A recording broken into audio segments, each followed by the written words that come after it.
I'd next like to introduce the Indigenous Peoples Movement, who most recently said to be an extolled people, to be a part of the movement, be a part of history, be a part of the change. And we were reminded that the Indigenous Peoples Movement indicates that our struggles are inherently intertwined with those of the Black community. The Indigenous Peoples Movement views all members of the Black community and all Black people as Indigenous people. Africa experienced the same horrific colonization at the hands of European settlers as many native tribes of North and South America. And with that, I'd like to introduce Sister Penny Gamble Williams, who is a member of the, correct me if I'm wrong, my sister, Chappaquiddick tribe of the Wampanoag Nation in Massachusetts.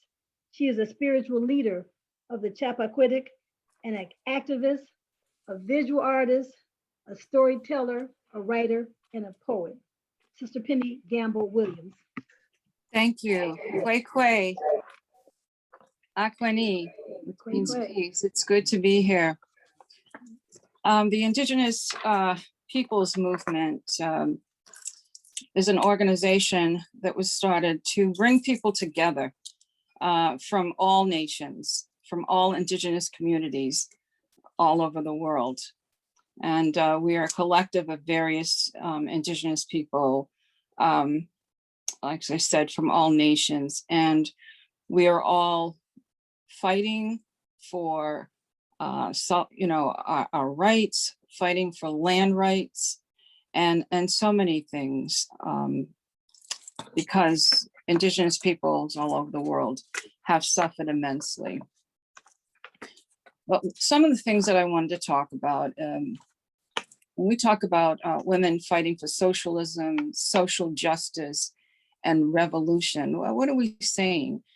We have to think about the strength of Black women and women of color, and that can't be overlooked anymore. With the things that we are facing right now, we have to understand that the power is within our spirit. The power is actually within this earth, and making that connection between ourselves and the earth and this whole universe. In order for us to move forward in any kind of way, we have to be grounded and centered in order to make change or to shift things within our movement. We have raised our voices for a lot of years, letting people know what is happening within our communities in terms of health conditions, and of course the environmental conditions, which we are all dealing with. So women's empowerment, again, cannot be overlooked. Our spiritual power is the key to our survival. So raising awareness, teaching the children how important it is to know who they are and who they came from, and the people who came before them and before all of us, so we can realize that we are standing on the shoulders of people who have worked hard and maybe weren't able to complete what they came here for. So now it is our turn to make these shifts and changes within our society and to bring awareness. So reclaiming our spirit as Black and Indigenous peoples, it's about balance. It's about raising our consciousness. And so when we realize who we are and what our purpose is here on this beautiful earth that has been given to us, then we have to understand what it is we have to do. And it's a blessing if we can figure that out while we're here. So our strength, again, is from that power of spirit, the creator, and this Mother Earth. And we have to remember that the earth does not belong to us, we belong to the earth. And within many Indigenous communities, we have been taught that the original instructions came from the Great Spirit, and that we were to be the caretakers of Mother Earth, that we were not to destroy it, and we were to honor the earth. And here we are today with environmental injustices, environmental disasters through pipelines, through leaks within these pipelines, through oil rigs that leak. And we also have to consider some things that people really don't like to talk about or can't wrap their heads around, but that's geoengineering, the deliberate manipulation of the weather. And some of the weather patterns that we are seeing now are not normal. And many Indigenous people know this, people who live close to Mother Earth, who rely on the natural things in order to survive and strive and live. They know that there is an imbalance. They know that it's not right. And it's not just climate change or the warming of the earth. Yes, some of those things are natural, but there are some unnatural things that are going on that we really have to pay attention to. And that's one of the main things out of many things that the Indigenous peoples movement are concerned about because of what's happening all over this planet. So, as we all know, we are witnessing history every day because of the things that we are living, the times we're living in, and what we are witnessing. COVID, isolation, having to quarantine, people who are working at home but don't have everything that they need in order to accomplish things, and of course, unemployment. We all know that things are not normal, whatever normal is. So the challenge is, how are we going to work through all of the things that we are having to deal with? And it gets back to what I said in the beginning. It's that spiritual strength.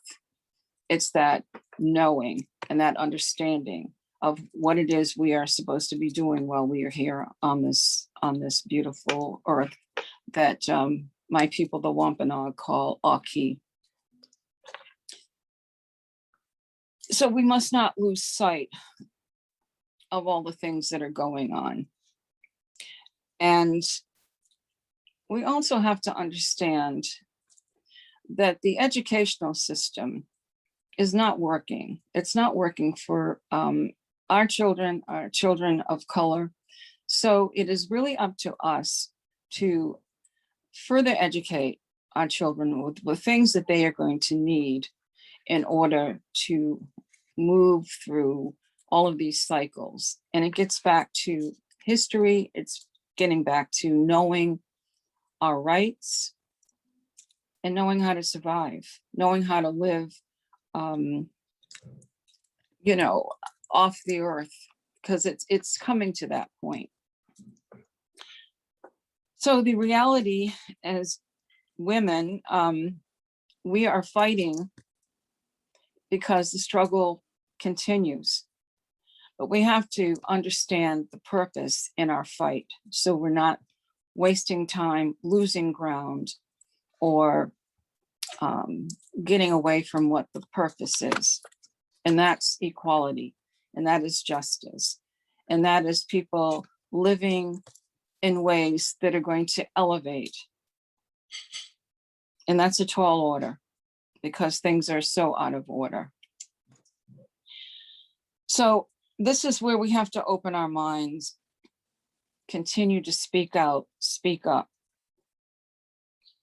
So with each generation, more and more truths are coming out, and so many events are connected. In other words, we finally have to connect these dots so we can ground ourselves and move things forward in ways that will allow the generations to come to live in a better way. And again, that's a tall order, but it's what we must do and what we have to do.